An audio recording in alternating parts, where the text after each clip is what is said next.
All right, Chapter 11, depreciation. So long-lived assets, tangible, that are used to generate income. So that's a critical component, because if they're not being used in the operation to generate revenue, what are they? They're an investment at that point. They are not property, plant, and equipment. So depreciation is the allocation of tangible assets. Assets with physical substance that you can touch, drive, fly, walk into, and such. Depletion is natural resources. So that includes oil and gas, that includes timber, includes all sorts of ore, whether it's diamond ore or gold ore or uranium ore or the cement ore that we dig here in San Antonio. And then lastly, intangible assets are amortized. So depending upon the type of expense that we're calculating, depends on the type of property that we're spreading the cost, long-lived property that we're spreading the cost, to properly match it to the revenue that is being generated. So for depreciation, we'll talk about that first, and then we'll do depletion, and then the last chapter is amortization. So you need to know the asset cost, and this, as you now know from Chapter 10, includes all costs associated to put the asset into service.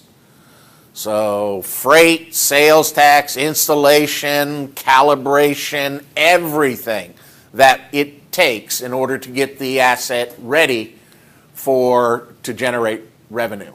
We then need to know how long you're going to use it, the useful life. And then lastly, we need to know what's it going to be worth when you're done with it. You're just going to scrap it, it has zero value, are you going to sell it? And the examples here, good example here is rental cars. I mean, Hertz drives a car in their fleet for so many miles, and then they sell it as a used car in their own lots. They have regional lots that they sell used rent-a-cars.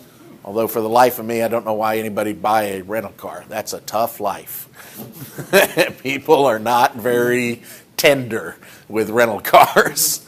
I can remember going into the Phoenix airport. I was leaving as somebody was coming in, and he just bounced it off of the walls as he came in. So, I mean, hit it about 3 or 4 times. It was just crazy. So, the accounting principle indicates that we must use a rational and systematic. And like many things in U.S. GAAP, there are options. So, the original asset cost minus the residual value is defined as the depreciable base. All right? So that's the cost that you need to allocate, is the depreciable base. The options that we'll cover here are straight line, a declining balance of some sort, another accelerated method called sum of the year's digits, and then units of production. Those are the ones that we're going to be focusing on. So time-based, chronological-based, is straight line plus the accelerated methods of a declining balance and sum of the year's digits. Activity-based is the units of production. And overwhelmingly, as you can see from this chart, straight line is what people use. It's what the analysts understand. It's easy for people to calculate and to compare between companies. Accelerated methods have their logic, and there's a slide in here that I'll get to about why companies use accelerated methods, and that's both the declining balance and sum of the years. Units of production is used. You can see it's a relatively frequent use, but it's not overwhelming based upon the survey that they did over the 17 years or 27 years that they compiled this data.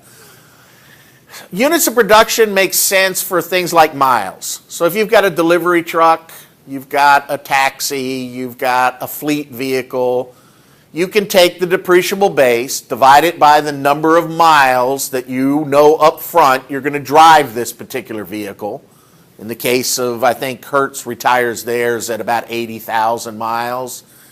and come up with a depreciation expense on a per mile basis. And then monthly, go out there, record how many miles the actual vehicle's been driven, multiply by the depreciation rate, and that's the depreciation for the month. So it makes sense in certain types of assets.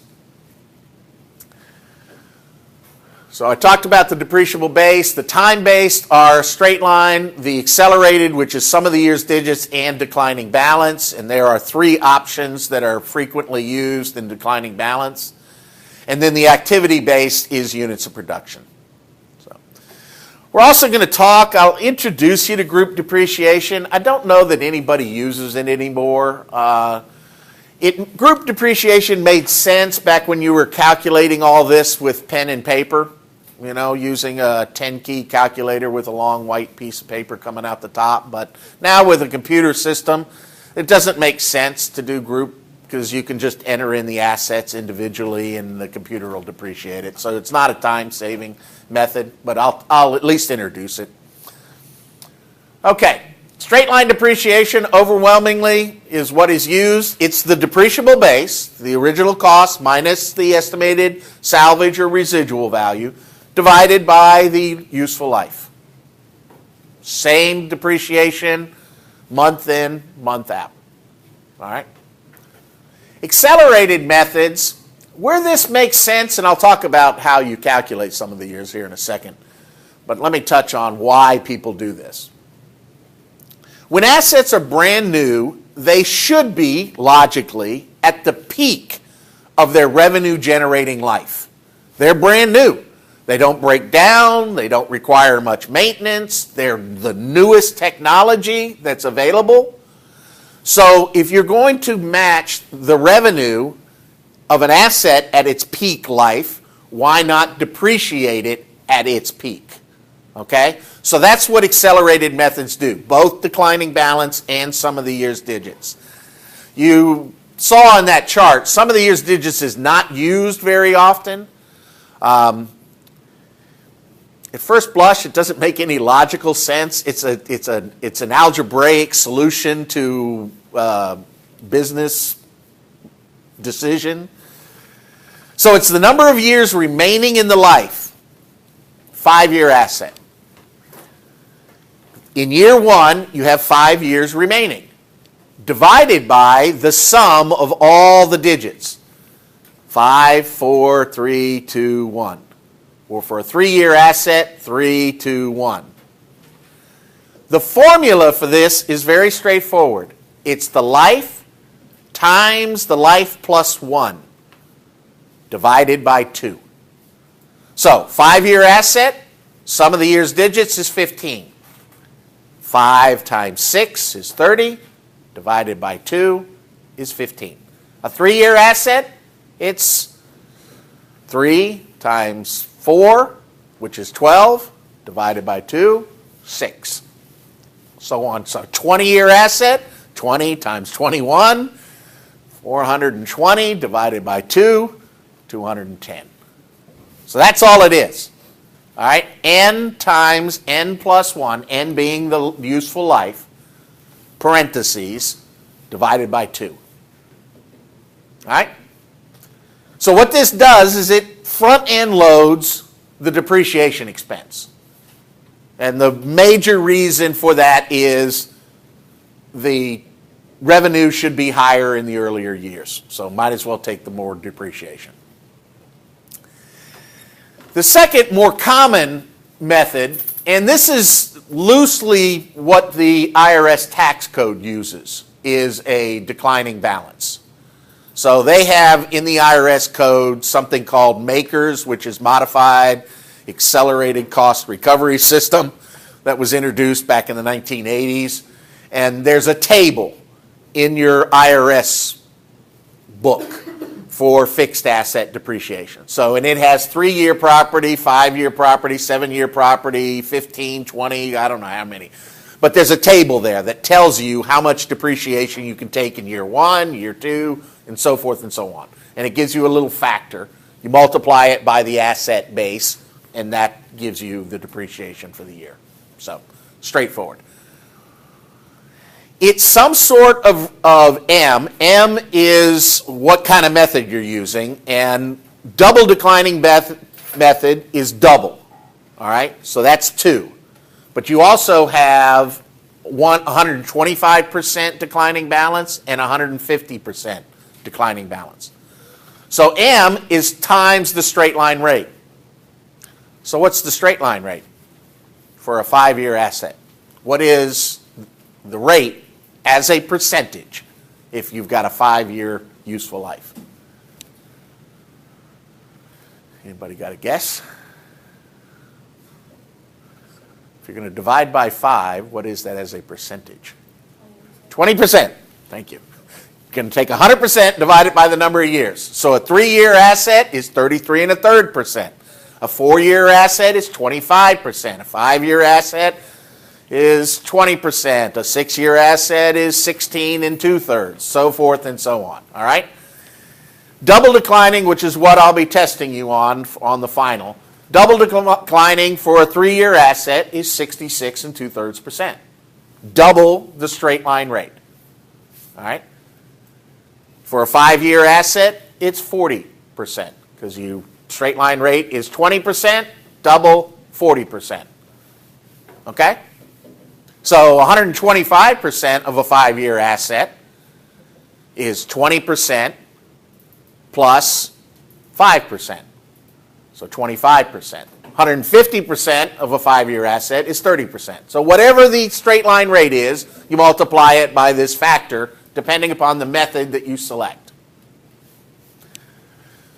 The other key difference with this is the only one of the methods that we're going to talk about that doesn't apply this rate times the depreciable base. It multiplies this rate times the book value. So what is the book value in year 1? Well, what's the book value, period? By now you know what the book value is, right? Certainly. I know it's cold. Rainy. It's not rainy. Book value, what is it? It's the original cost minus accumulated depreciation. Yes, that's the book value. All right? So the book value in year 1 is what? How much is accumulated depreciation in the first year? 0. Okay? So the book value is the original cost. So that's what you start with using the declining value method, the declining balance method. And you depreciate it down to the residual value. And I'll show you an example of that here in a second. Okay? So that's the subtle difference with that one. Activity-based, the units of production, well, let's go to an example.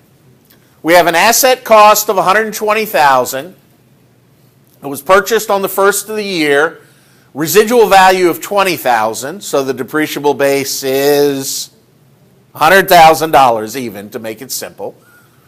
5-year useful life, or 10,000 hours of operation.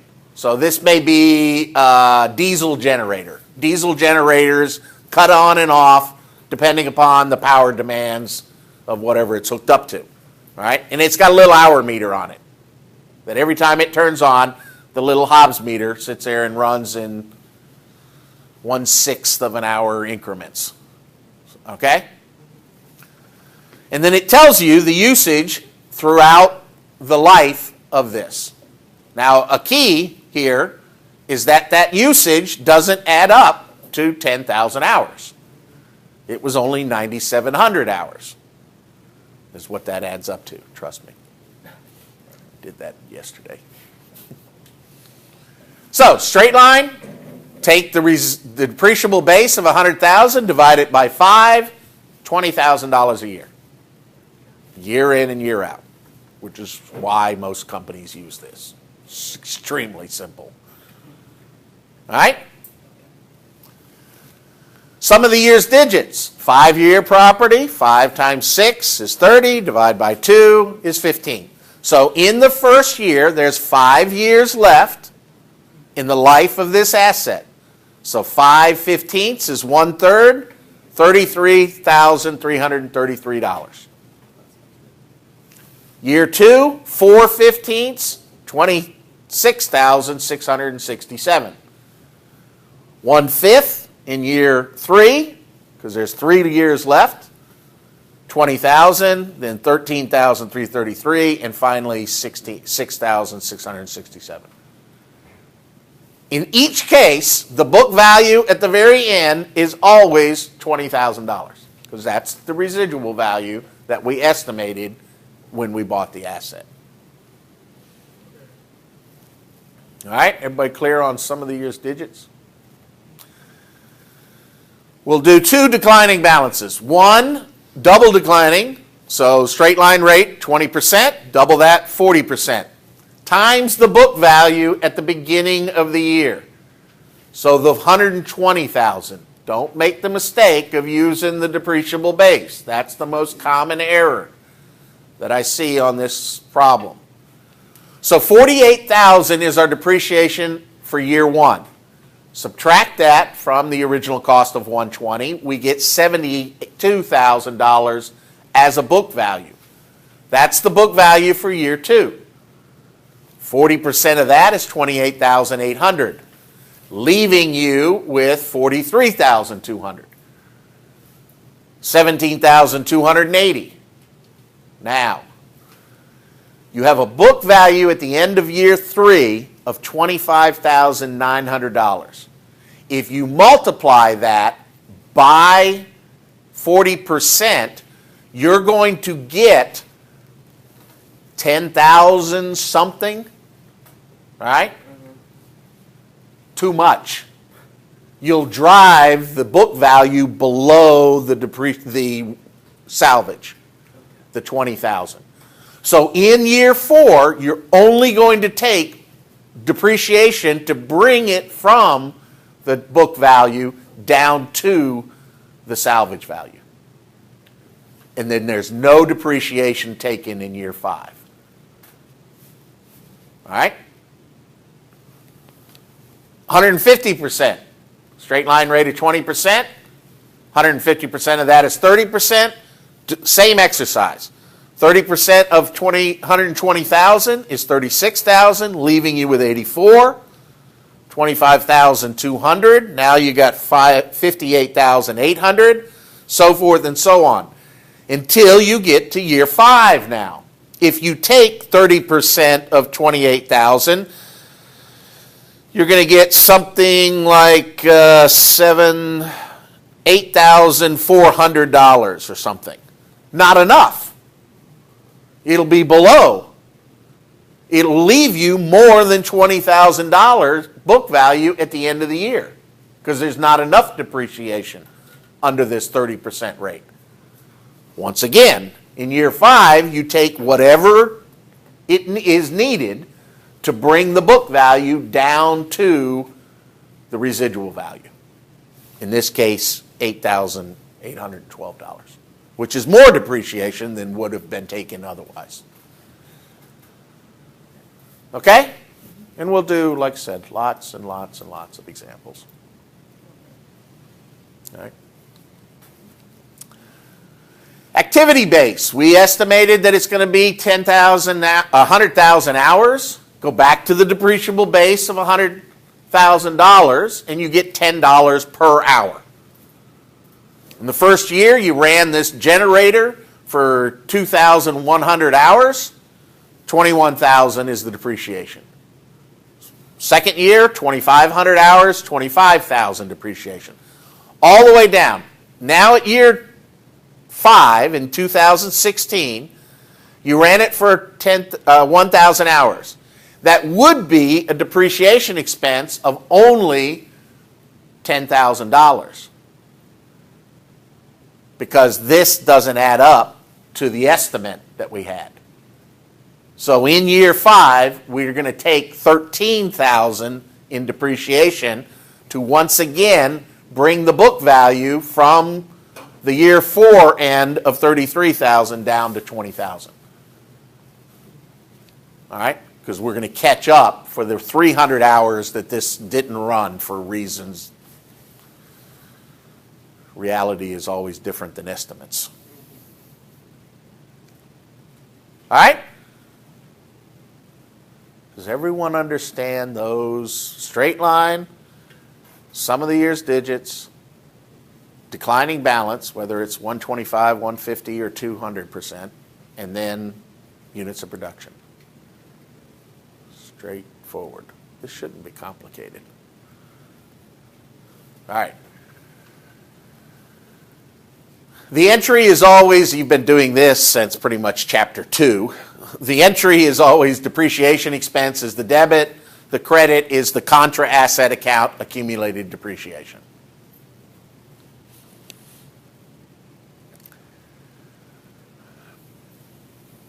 As we mentioned, systematic and rational manner, that's what we want to allocate the cost.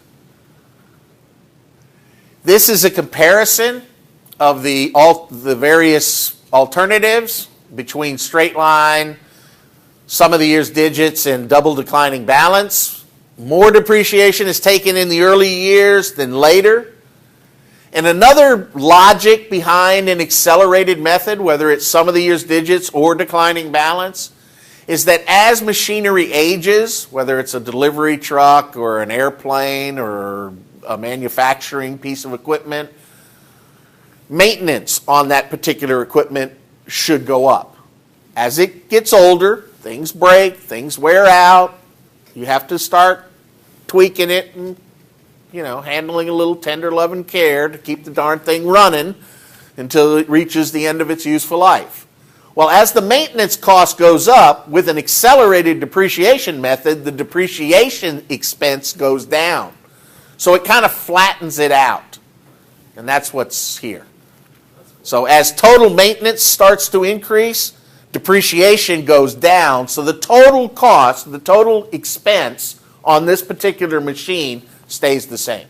So that's another reason behind using an accelerated method. Okay? Yeah, it does. It does. All right, group depreciation. Like I said, with modern systems, even QuickBooks has a fixed asset module that you can buy for next to nothing. It's like $19 or something. It's not expensive. And if you've got a computer system, you might as well enter in each and every asset, because you only have to do it once. But back when you were depreciating everything by pen and paper, you had to do that every month or every year, at a minimum every year. Most companies did a depreciation expense monthly. So you had to always constantly tweak this thing, add new assets, and it was a pain.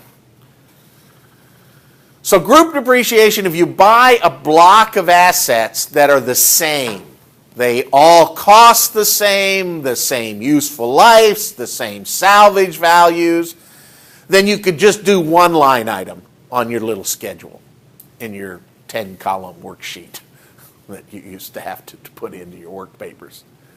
All right? So the example here is you buy a fleet of cars. They each cost $20,000. They each are going to last 3 years, and every one of them has an estimated residual value up front of $5,000. So a depreciable base of $15,000 each. Now, in reality, over that 3-year period, 3 of the cars were sold at the end of year 2 for $8,000 each.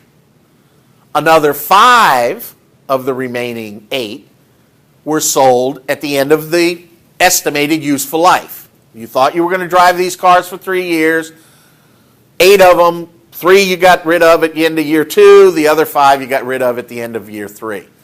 2 remaining cars you drove for an extra 4th year, even though they've been now fully beyond their estimated useful life.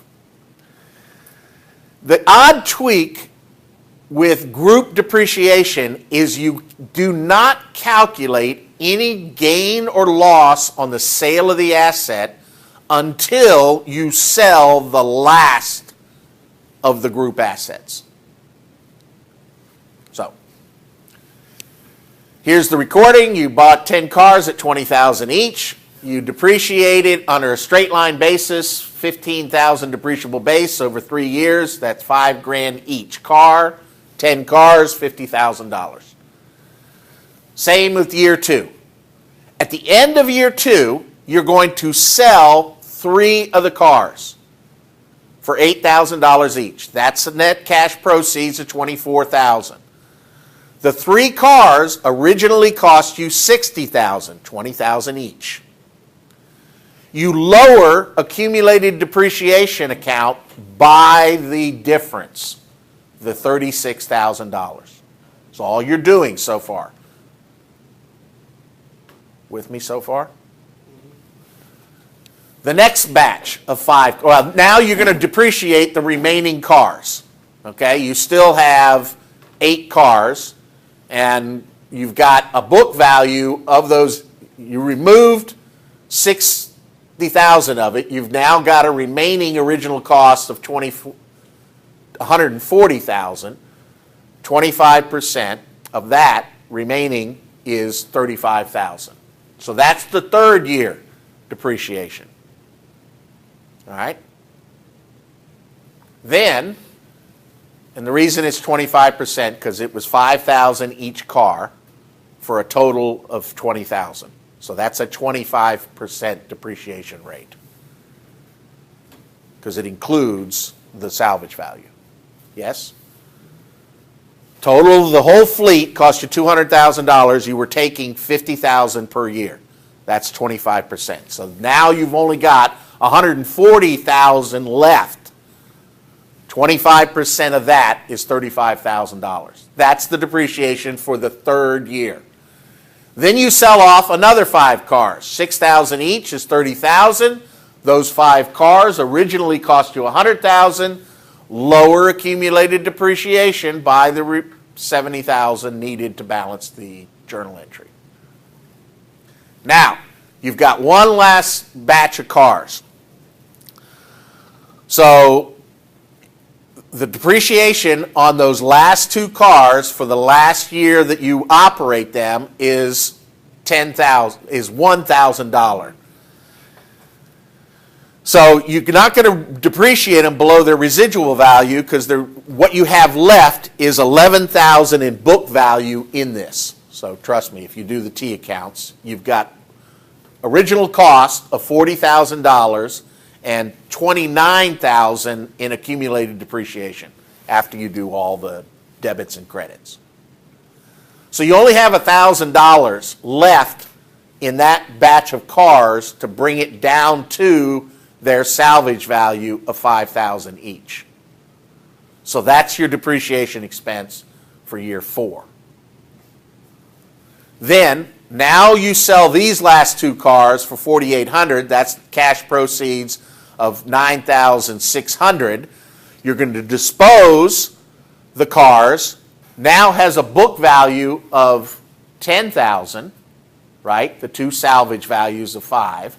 So you're going to remove the cars of $40,000. You're going to remove the accumulated depreciation because the accumulated depreciation was $29,000. Now it's $30,000 with this journal entry here.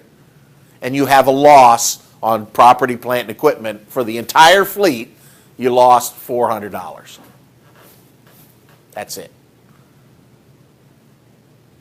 You're never, ever, ever going to see this. Ever. Maybe on the CPA exam. Skip that question and move on. Just answer C. Because you're never going to see this in real life. There's no reason to do it. Okay?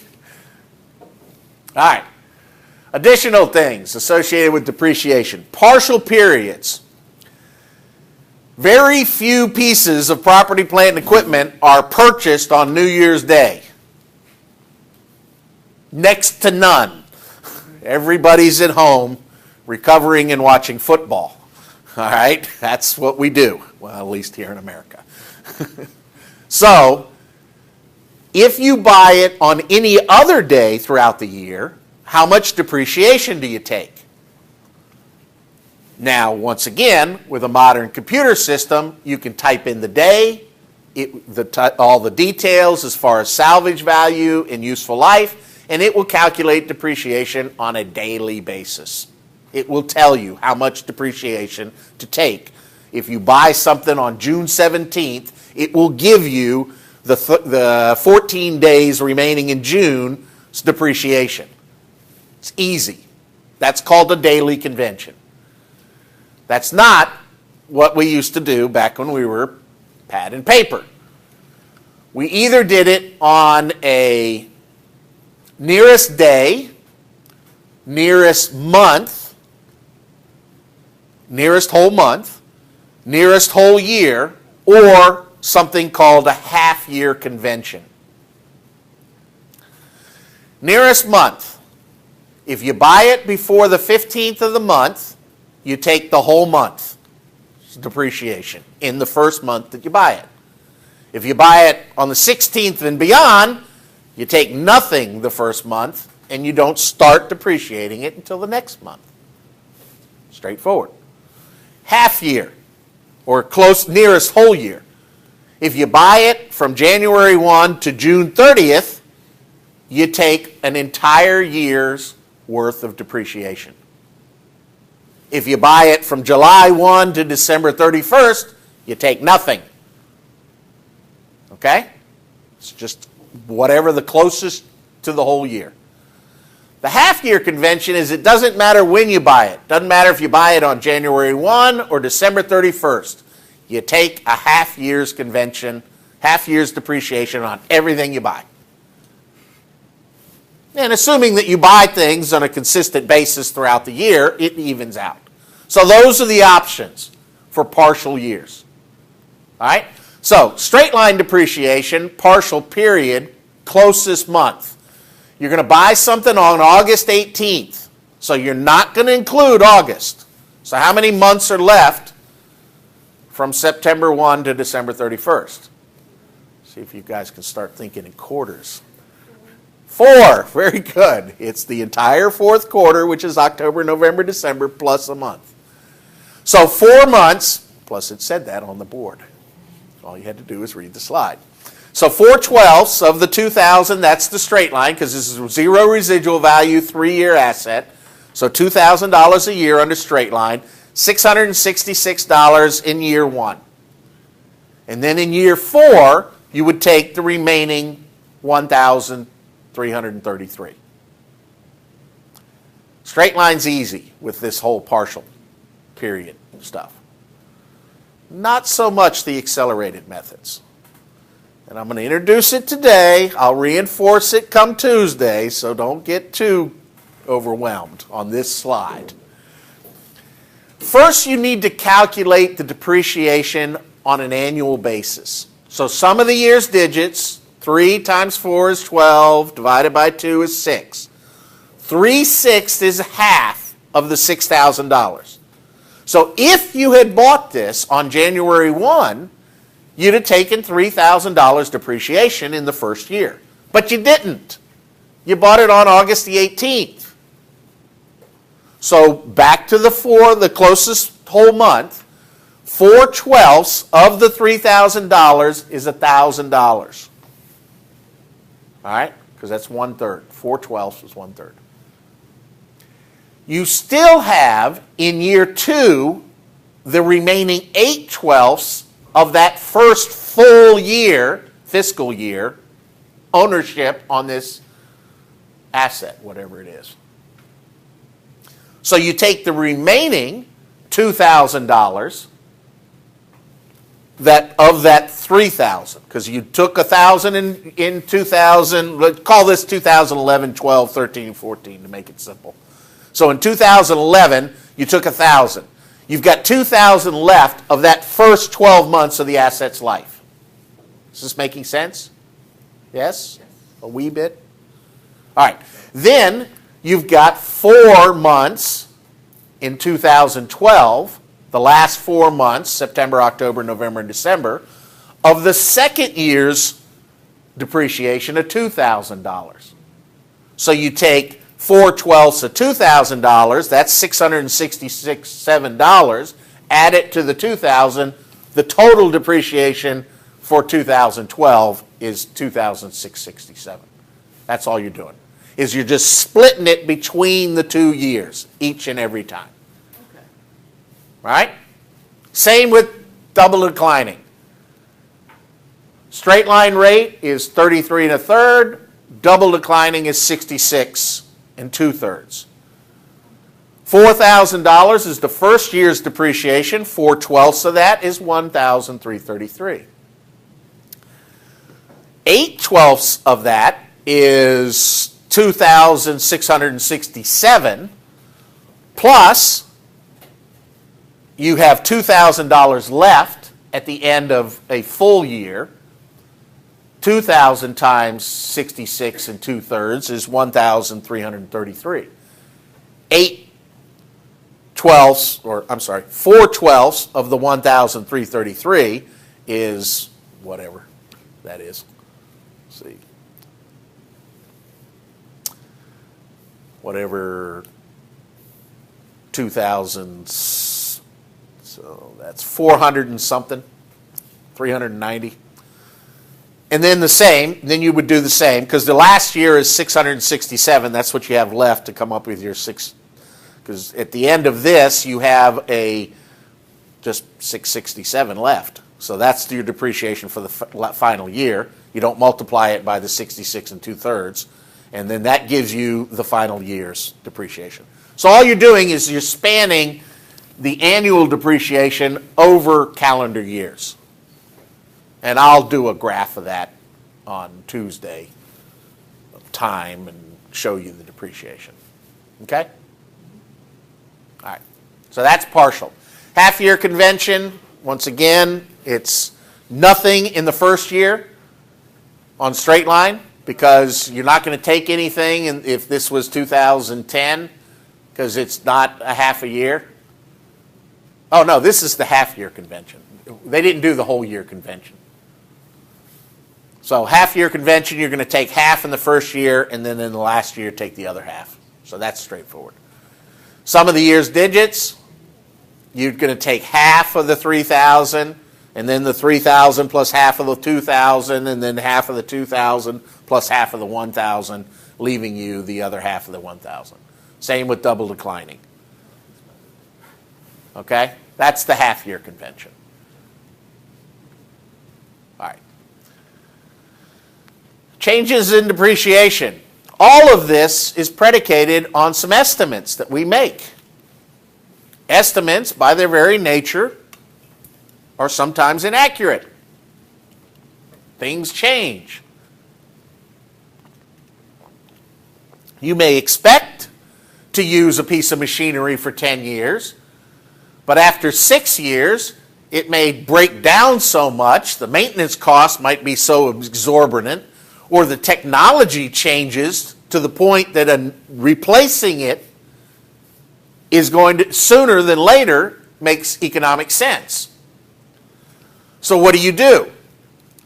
Well, changes in estimates are prospective, which means you're going to change it for the current year and every subsequent year. You will not go back in time. That's retrospective. Prospective is change in estimate. So, you bought a machine for $200,000. You thought it was going to have a 10-year useful life with a residual value of $20,000. Straight line depreciation. So it's a 10-year, so that's $1,800 or $18,000 per year, because it's got a depreciable base of $180,000. 10 years. That's on 2008. So you own it and operate it for 8, 9, 10, 11, and 12. So for half of its 10-year life, you've been operating it normal. At the first day of year 6, at that point, at $1,800 per year, that's $90,000. At $18,000 per year, that's $90,000 of accumulated depreciation. You have a book value of $110,000. At that point, you decide you're only going to use this machine for 4 more years. It's not going to make it to 10 years. You're going to have to get rid of it at the end of 9. Okay? And you're not going to be able to scrap it for $20,000. You're only going to get $10,000.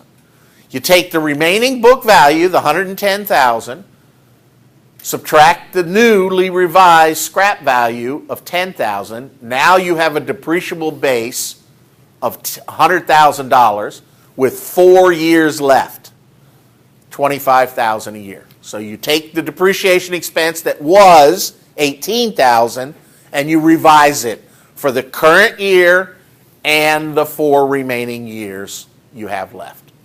That's it.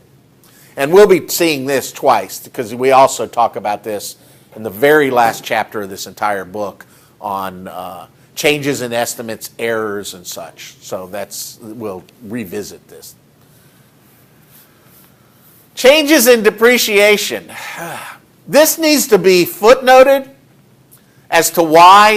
You've been doing it with an accelerated method. You've been using double declining. You've decided for business reasons to switch to straight line.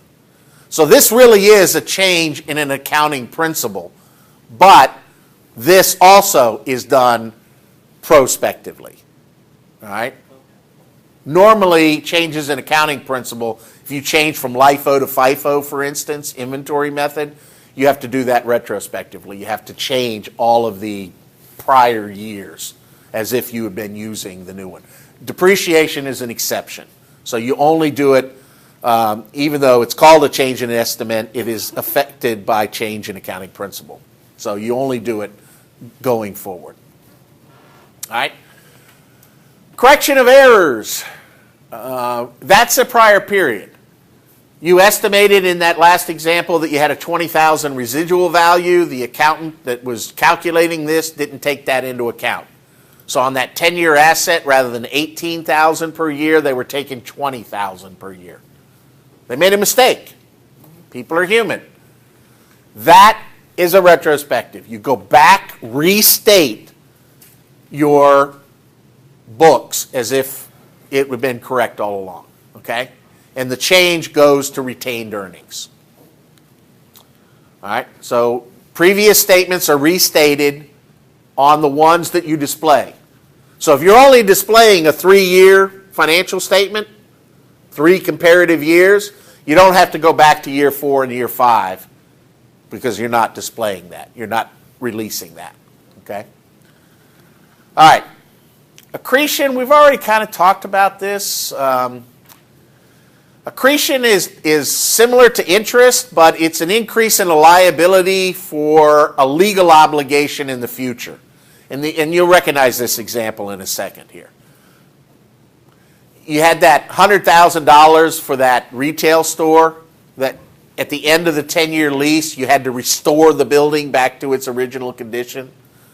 So you took the fair market value, the present value of the future liability of $31,125 back to the 10-year present value at 10% or $12,000.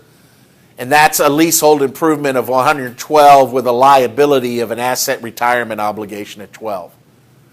Every year you need to then accrete that $12,000. So at the end of year 1 on this 10-year lease, you're going to take an accretion expense on leasehold improvements of $1,200. The $12,000 times 10%. Year 2, now you have a liability of $13,200. 10% of that will be $1,320. That would be your accretion expense in year 2. You do that year after year after year. At the end of the 10 years, you'll have that $31,125 in that liability account, and you restore the building. Okay? That's an accretion.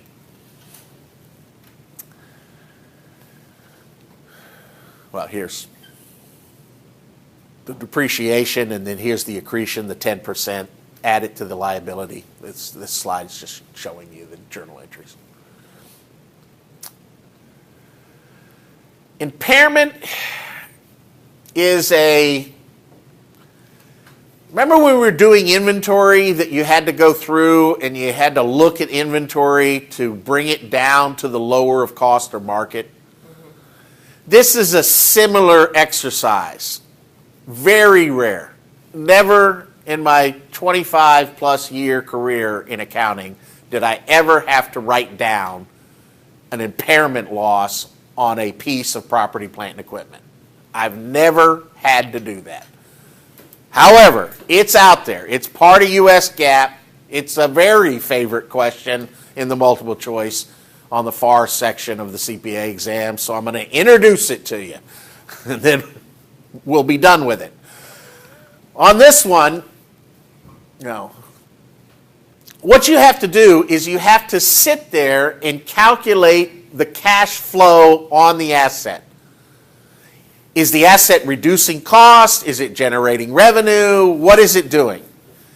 You then compare the future cash flow of the asset to its carrying value. If the cash flow is below the carrying value, in other words, you're not going to make up the money on this asset over the remaining life. Then you have to compare the book value to the present value of the discounted cash flows and then take a loss on impairment. It's a multi-step, complicated calculation. I've never been asked to even do the calculation. I've never had an auditor ask the question. So very rare to see. That's all I'm going to say on it. Disposal, we've already talked about when we were 2 chapters ago or whatever. If you sell or exchange an asset for another asset, if the value of the transaction is less than the book value, you have a loss. If it's more than the book value, you have a gain. Easy. These gains are reported in the other income and expense category down there with the interest expense and dividend revenue and interest revenue and stuff like that. So it is used in calculating income from continuing operations. It could be an extraordinary item if it meets the appropriate criteria. In other words, you sold the only truck you've ever owned. Okay? So that would be an unusual and infrequent. So here's one. Originally cost $10,000. You've accumulated it down to $7,000, so you've got a carrying value of $3,000. You're going to sell it mid-year for $1,200. So if you were been depreciating it at $1,000 a year, depreciation from January 1 to September 30th is $750. Now you have a book value of $2,250. You sell it for $1,200. You lost money. Loss on sale of property because you sold it for $1,200 and you had a book value of $2,125. So, loss. Take the machine out, and that's it. All right? Depletion. Depletion is similar to units of production. Whether it's barrels of oil or cubic feet of natural gas or metric tons of gold or, well, troy ounces of gold. It'd be nice if we could get tons of it. Carats of diamonds, whatever the natural resource. Board feet of timber, whatever it is. You're going to make an estimate, divide the number of whatever it is you're harvesting into the total cost of that asset. All right? So the total cost can include, I've got that on here, the acquisition cost, so you acquire the rights to drill an oil well down in the Eagle Ford Shale down near Pleasanton. All right? So you pay the rancher so many tens of thousands of dollars now. The rancher would have paid you about 20 years ago, but now you have to pay them because it's now all of a sudden. I know a guy that used to get oil wells down south for free. Free. Because they had leases that they had to continue to maintain these. And he knew how to work on the oil wells, the pump jacks and stuff. He was a mechanic. Lives here in Alamo Heights now. Drives a 500 series Mercedes. leaseholders, these operators, they were producing maybe a barrel of oil every 2 months. Nothing was coming out of this well. So it was costing them more to send a guy down there to maintain the pump jack than they were getting in revenue. So they were giving these leases away to him. So he built up, he had like 30 or 40 leases down there, and he would just drive down there every day and work on all this stuff, and he was eking out a little bit of money when a barrel of oil was $50 a barrel. A little bit, he wasn't getting rich. And then fracking and horizontal drilling hit and all this, and he had all these leases. Now, I ran into him about, 2 years ago. And you do not even want to imagine the money he's making on a monthly basis. I just sat there and I went, well, good for you. I mean, he's just a hardworking guy, no education, just a mechanic. Crazy wealthy now, crazy wealthy. There's 3 ways of making money in this world. You can inherit it, you can work really hard for it, or you can just get up one morning and fall in a hole, and there's all that money down there. So he did kind of a combination of the two. It's just amazing.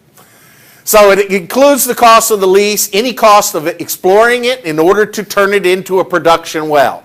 So going through, drilling it, preparing the site to put the pump jack in, any equipment associated with it is all cost of the natural resource. Plus, any present value of restoration. This one is very prevalent in the oil and gas industry because every one of those leases with every one of those ranchers state that when the oil well is done and you cap that well, you have to make my ranch land look exactly like it was 200 years ago when my ancestors showed up in a wagon. You got to restore it all back. And that could be pretty significant cost. All right, so you take that, you estimate when that's going to happen, you present value, you accrete it, just like the retail store, over the life of the lease, and that's part of the cost. Then you take all of this cost, plus any residual value, which oil and gas leases are not really real estate, so they don't have a residual value. But a mine might. Certainly a timber land will. You know, all those pine trees that are being grown in East Texas and harvested for pulp, paper, all of that has land value, even after you cut all the trees down, because you just got to plant them again, and 20 years later you got a whole new crop, because they grow real fast. Time the recoverable units. And this changes, because recoverable units, especially in the oil and gas industry, varies from year to year. So you recalculate the depletion expense on an annual basis, because the geologists will come up with annual estimation of oil and gas reserves by lease. So you have to redo that on an annual basis and recalculate it. Easy enough. And then depending upon how many barrels of oil you got out of the well, that's the depletion expense for your oil well. Let's see, what do we got? Here's an example. You buy $3,000, you're going to get $3 million, million tons of coal, so $3, and then residual value is going to be, once all the coal's gone, you can sell the land for $200,000. So $2.80 per ton, extract 80,000 tons in the year. That's inventory at that point, and you can either credit the actual asset, the coal mine, or you could put accumulated depletion coal mine, one or the other. That's an option.